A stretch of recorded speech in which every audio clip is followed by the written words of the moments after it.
accumuli di cenere, rifiuti abbandonati, degrado. Questa è la situazione di Via dell'Agricoltura all'incrocio con Via dell'Artigianato.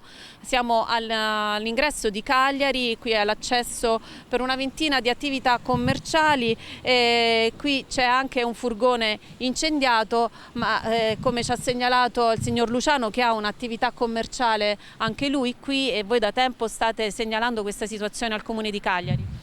Sì, puntualmente quando vediamo che la situazione si aggrava e c'è un degrado diciamo persistente, abbiamo sempre fatto le mail, le PEC, segnalato in continuazione e sono intervenuti sempre in maniera molto superficiale.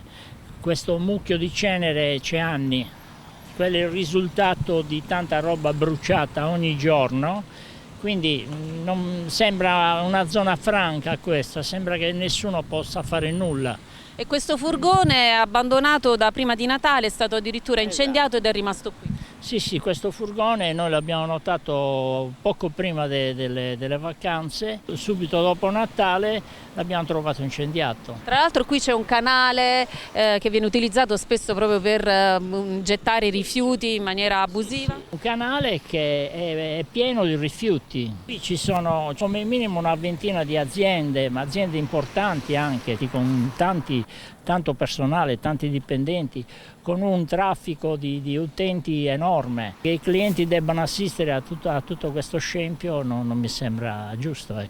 Ecco, quindi rinnoviamo l'appello al Comune di intervenire. Sì, io penso che il Comune magari non sia informato per bene. Sicuramente le aziende che hanno l'appalto per la cura del territorio devono attivarsi e mandare squadre addette, apposite per fare questo tipo di interventi.